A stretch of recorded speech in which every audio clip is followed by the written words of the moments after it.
Hi there, welcome to my views and news. Three news stories for you. Firstly, we have been seeing reports of contacts between TPLF and Eritrean government. I did a live chat on that. I told you about two-point deal between the two parties. A man claimed last night that he had evidence of TPLF working with Eritrea. Secondly, uh, Somalia viewers, where Turkey is deploying the most modern combat drones in the fight against Al Shabaab. Somalia in need of support from its allies, keeping in view Al Shabaab's new offensives, and Somalia's allies are stepping in to support the government. And lastly, Israel Hamas ceasefire has collapsed. An airstrike has been conducted by Israel on Gaza, killing over 200 people. And the alarming thing is that before conducting this airstrike, Israeli officials consulted White House. Trump government gave the go-ahead for this strike. Reportedly, it is being confirmed by White House itself. Let's start, viewers. Firstly, we have been hearing that TPLF, TDF, and Eritrean side have been in alliance. They have held talks.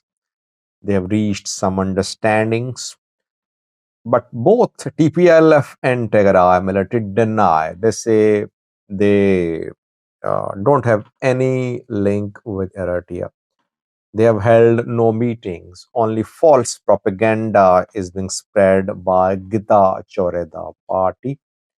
And Gita Choreda party basically wants to malign the image of TPLF and the image of Tigray security forces in the eyes of the people of Tigray. My position on this issue is clear. I did a live chat last week. I told you about two-point deal between the two sides. But what I shared with you was based on the input which I received from very credible sources, very credible sources.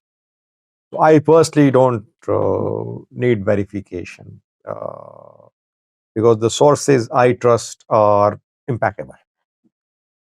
There are not very there are not lots of impeccable sources when it comes to getting information from Eritrea, but there are a few people who I can trust.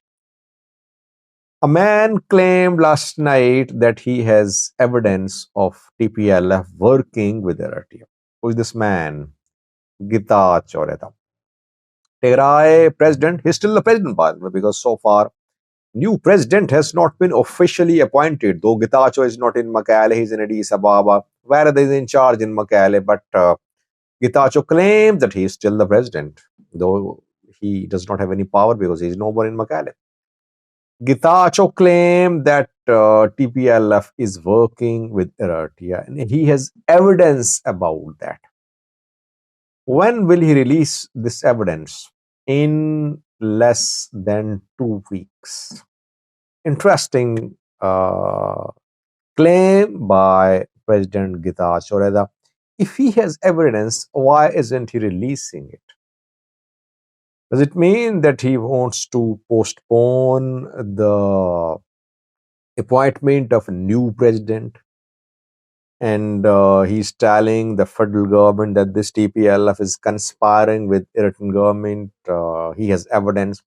Federal government should not appoint a man of TPLF's choice in Tigray. That would lead to creation of an anti-Ethiopia alliance between TPLF and Eritrean government. Let's see, we'll have to wait. Will Getachew really release evidence?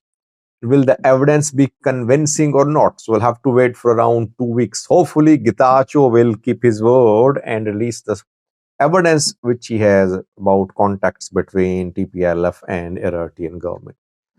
Secondly, viewers, Turkey is Somalia's key defense ally. It is deploying its most modern drones to Somalia. Turkey has announced to deploy Akinji drones to Somalia. Akinji is so far the most advanced uh, drone manufactured by Turkey's government, Turkey's engineers. Ethiopia bought Akinji last year. Akinji was shown at an Ethiopian military event last year. Turkey gave TB2 drones to Somalia's government. Turkey has a huge military base in Mogadishu. Turkey is training Somalia's forces, is involved in extracting oil and gas from Somalia's territories. Its Orange Race is conducting seismic research in Somalia's coastal areas.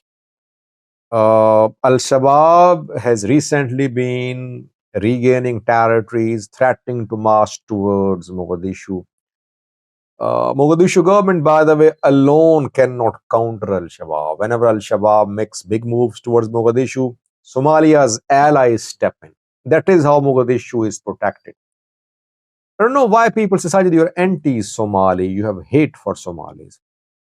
Whenever I criticize the government of Somalia, the leaders of Somalia, people accuse me of being anti-Somali. You should differentiate between healthy criticism and prejudice against a particular nation, particular ethnic group. I have no prejudice against anyone, any nation, any ethnic group. But I believe in constructive criticism. Leaders are to be held accountable. Don't blindly defend them. Somalia's government makes tall claims, but this government on its own cannot stop Al Shabaab. If Americans, African troops, Ethiopian, Turkish support, if it ceases, will Hassan Sheikh government be able to stop Mogadishu from to stop Al Shabaab from reaching Mogadishu? No, it won't be able to stop Al Shabaab from reaching Mogadishu.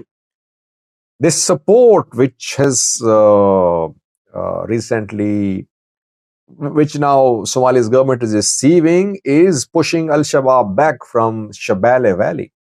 Middle Shabelle, Lower Shabelle is a battlefield these days. And Ethiopian forces, Ethiopian Air Force, Ethiopian ground forces, Burundi's forces, US air assets, Turkish air assets, all are helping Somalia's forces in the fight against Al Shabaab. This is how Mogadishu is being protected. I've been saying for a year, Somalia needs to have a strong military with no ethnic, regional, or tribal influence. Military, professional military, only that can counter Al Shabaab. You can rely on foreign support, but how long? You are selling your precious resources to these countries. Your country is being controlled by foreign forces. You need to have your strong military and strong government.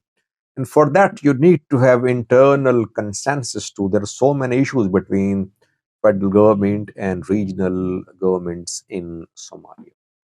So Turkey is deploying its most modern Akinji drones. Drones have already been deployed, very modern, very precise, battle tested as well. Al Shabaab's dream of reaching Mogadishu definitely is going to be hard to materialize, keeping with the intervention of Ethiopia, Turkey, US, and other allies of Somalia.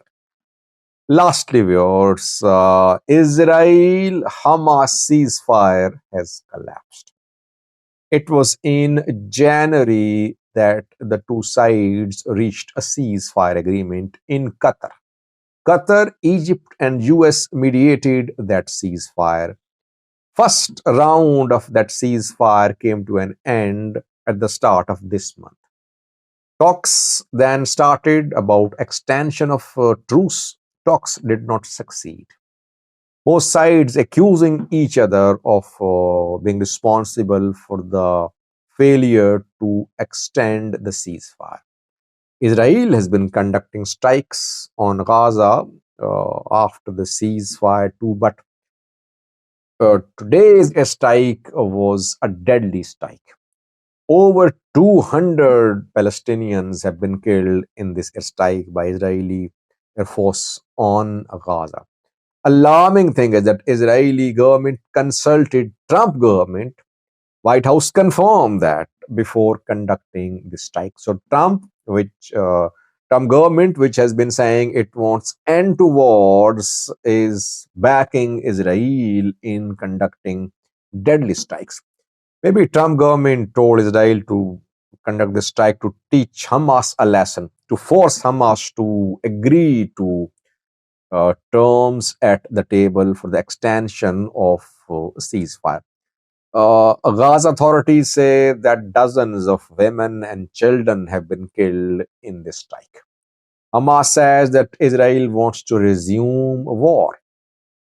Hamas supporters weakened, considerably weakened. Hamas as an organization weakened. Hamas's ally Hezbollah of Lebanon weakened. Their main leaders killed.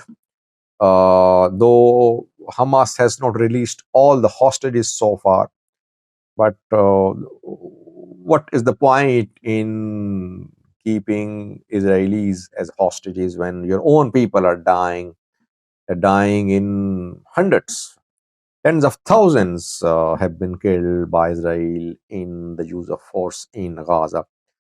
In the war which started in October 2023. Let's hope that the full-blown war does not break out and some solution is found. Thanks for watching.